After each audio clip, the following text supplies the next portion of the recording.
ငါမွေးရင်ငါသားလောက်ပဲရှိသေးတဲ့ကောင်လေးကိုငါမနိုင်ဘူးအမလီကြားလို့မှခေါင်းကြသေးရဲ့လားငါပြောမယ်ပြောပြပါမယ်ထပ်မရိုက်ပါနဲ့တော့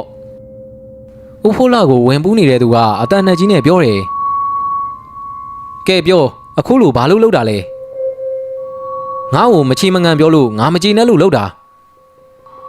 ခမ ्या ဘသူဆိုတာကျုပ်သိတယ်နော်ဒါပေမဲ့ကျုပ်လူကြားတဲ့မမေးတော့ဘူးနောက်ထပ်တစ်ခုမေးစရာရှိတယ်လွန်ခဲ့တဲ့3နှစ်လောက်ကကျုပ်ညမလေးကိုလှုပ်တာလေခမ ्या ပဲမလားဖြေစမ်းဟုတ်ပါတယ်ငါ့ကိုခွင့်လွတ်ပါထပ်မရိုက်ပါနဲ့တော့ကျိုးလဲဖြီးပေးပါတော့အရန်နာလာပြီအောင်မြတ်သားတယောက်သွေးတွေစူပွားလာခဲ့တယ်ညီမလေးဖြစ်သူထွေးငယ်ရဲ့ဝေဒနာခံစားနေရတဲ့မျက်နှာကမျက်လုံးထဲကိုဝင်လာတယ်ထက်ရိုက်မလို့လက်ကိုရွယ်လိုက်တဲ့အခါမှာတော့ဆရာသခင်မှားထားတဲ့စကားကနားထဲကိုရောက်လာတယ်လူလေးအောင်မြတ်သားတစ်ဖက်သားကအမားကိုတီးလို့အမှန်ပြင်မယ်ဆိုရင်ကြမ်းကြမ်းတမ်းတမ်းမဆက်ဆံရဘူးတနာငဲ့ညာစွာဆက်ဆံပါလူလေးဆရာသခင်ရဲ့သတိပေးစကားသံကိုကြားရောက်လာတယ်အဲ့ဒီမှာပဲလက်ထဲကကျိန်တို့ကိုချပြီးတော့ပညာတွေကိုဖျားမှလူဖို့မေတ္တာရက်ခံတယ်ပညာတွေကလည်းအရန်ကြီးအစင်မမြင့်သေးတော့သူ့ရဲ့ပညာတွေကိုဖျားမှအကုန်လူခဲ့တယ်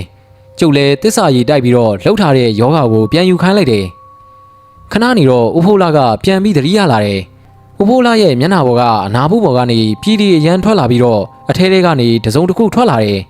အဲ့ဒီမှာပဲအဘိုးခင်ကအောင်မြတ်သားကိုလာပြတယ်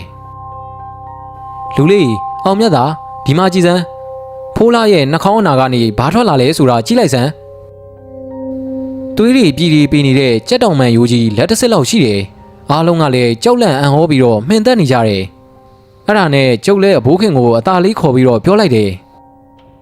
အဘိုးခင်ကြောင်ရင်ထဲကဟင်းပကံကိုသွားကြည့်လိုက်ဘာထူးကြလဲကျွန်တော်ကိုပြန်ပြောနော်ဘသူ့ကိုမှမပြောနဲ့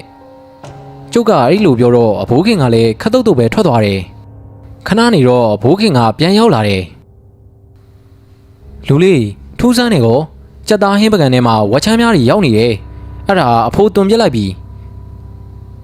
အခုလောက်ဆိုရင်အဘိုးခင်တီးလောက်ရောပေါ့ဒါပေမဲ့ဘသူ့ကိုမှမပြောပါနဲ့သူလည်းအမားကိုတီးလို့ပြင်ပြီးပြီပဲထားလိုက်ပါတော့အေးပါလူလေးရဲ့မင်းကဘာလို့ဒီလောက်စွမ်းနေရတာတော့မင်းရွာကထွက်သွားပြီးတော့ဘေးရီရောက်ခဲ့တာလေအဘိုးကိုပြောပြစမ်းပါဦးအဘိုးခင်ကမေးတော့ကျုပ်လဲဒီလိုပါဆိုပြီးဖြစ်ချောင်းကုံစင်ကိုပြောပြလိုက်တော့တယ်စာရေးဆရာဇေယနာရာမညာရဲ့အောင်မြတ်သာဇလံတွေအပိုင်းတစ်ဖြစ်တဲ့ဘုံဘွားမှာဖြင့်ဆိုတဲ့ဂမ်ဘီယာဇလံပထမပိုင်းကတော့ဒီမှာတင်ပဲပြီးဆုံးသွားပါပြီခင်ဗျာနားထောင်သူမိတ်ဆွေများအားလုံးကိုစိတ်နှဖျားကျမ်းမာချမ်းသာကြပါစေခင်ဗျာဒီဇလံလေးကိုကြိုက်တယ်ဆိုရင်အောက်မှာ like လုပ်ပေးဖို့တောင်းဆိုချင်ပါတယ်အားလုံးပဲအိမ်မက်လှလှမတ်ကြပါစေခင်ဗျာ